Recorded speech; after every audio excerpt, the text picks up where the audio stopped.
Hi, welcome to the Innovation Show.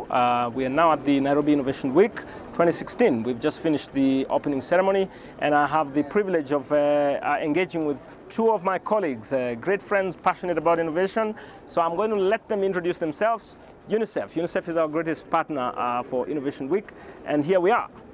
Great. So I'm Giovanni. I'm the Deputy Representative at UNICEF here and Acting Officer in Charge at the moment. And my name is Fabian. Thanks for inviting us, Tony. I work in the UNICEF Global Innovation Unit in New York. Great. Now, as the chair of the Innovation Week 2016, I interacted a lot with UNICEF. It's been a long journey, and here we are, the climax of it. Now, UNICEF is our lead partner. Maybe you will tell us better. What does that mean? Great. Okay. So if I can go first, since I'm working in Kenya specifically, and why we're interested in our partnership with Nairobi University and this Innovation Week.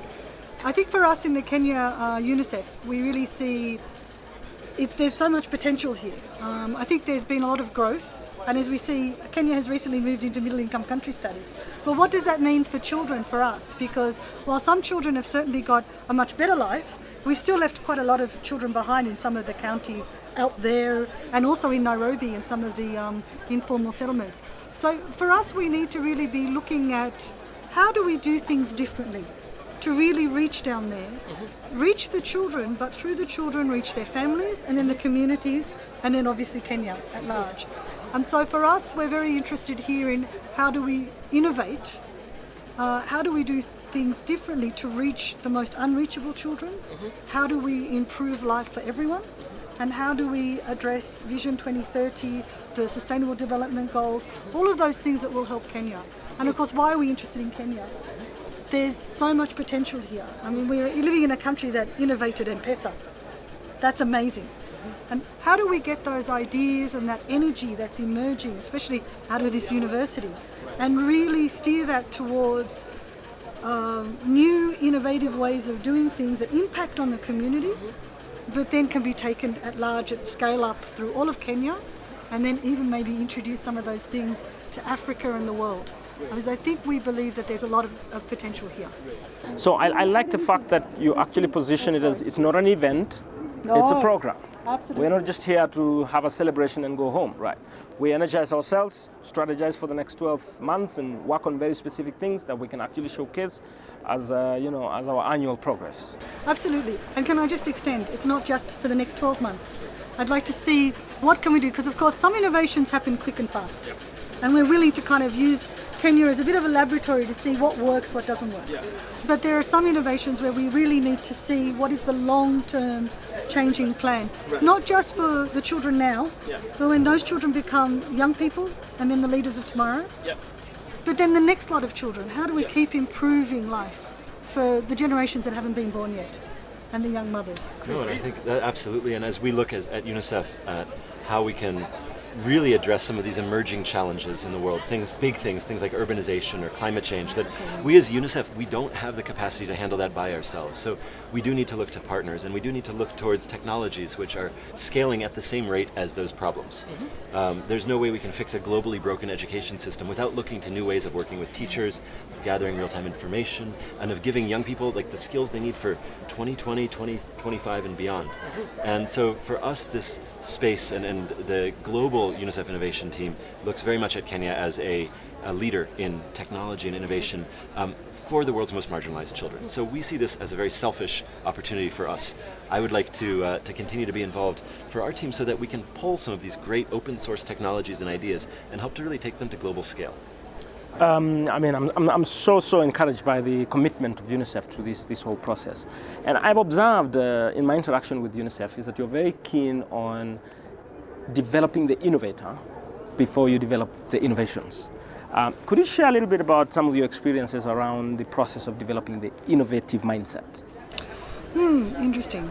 I think you could probably answer that question a little bit better. It's a much more global question. Yeah. Well, and I think what we see over and over is that the best developments that can serve the most people come from places with the most constraints. So again, it is a selfish thing for us. We look at places where it's hard to work, where it's hard to get your job done, and that's where you find the most creative people and problem solvers. And whether that's in an informal settlement in Nairobi or in northern Malawi, where you just have such a deficit of resources, that's where you see really creative stuff being made. And I think our job as UNICEF is not to come up with the great ideas, because ideas are easy and cheap and everybody has them. But our job is to help foster somebody who has that idea through the very difficult process of negotiating how you get some basic funding and financing, how you express your idea, and how you think about a real global market. And to really to teach people that the idea itself is not important. It's the community around the idea, it's the users that they build, it's the people that they affect, that's their real intellectual property. And the technology itself is the easy part. So as we kind of work through our venture fund, we look at funding teams that we believe have strong potential, not even in the current idea, but that have a kind of pathway to beyond. And that comes from diversity and difference and not looking in the normal places. And for us, Nairobi Innovation Week becomes a cauldron to bring together those differences and those different points of views and really see new opportunities. During the opening ceremony, we had the President of the Republic of Kenya. That's a big statement, and he spoke a lot about innovation several times in his speech, and he really endorsed Innovation Week 2016 and even committed to support substantially in the next year. If you had a chance, now you're partners with the University of Nairobi to shape the Innovation Week, all right? How would you envision this over the next several years? So if you were to inspire someone, come on, let's work together, this is the vision, what would that vision look like? I think certainly for me, and not being in Kenya very long, and this is the first Innovation Week, I think for me what I'd like to see more and more next year and the year after is bringing very diverse partners together, but not just formal partners in looking at Google Kenya or the big companies, Barclays and UNICEF included, but also how do we get individual innovators and entrepreneurs involved? How do we not become 1,000 flowers blooming, but how do we get others involved? How do we go to other UN agencies and get them interested? Because it's a much broader, I think, field. There are lots of people who should be interested if they're not. So how do we kind of innovate around innovation? Not do the same thing that we're doing now. But there's a guy out there with a solar-powered lawnmower. Yes. How do we build on those ideas and have it more exhibition, but at the same time, I think as Chris was saying, in terms of the work that he's doing in venture capitalism, it also needs to be somewhat structured. So we need to expand it, yes, but we need to be careful about not going everywhere. We still need to maintain some focus and see what we'd like to do. So I think for UNICEF, we would be interested in some of the key areas, innovation around health, around education, around the areas that we're interested in, but I sense or I feel that it doesn't need to stop there. Now, we don't necessarily have a mandate for agriculture beyond food security, but I think I met one of your guys from agriculture, from, what was the other guy, meteorology, and he was saying, no, it wasn't meteorology, it was geology.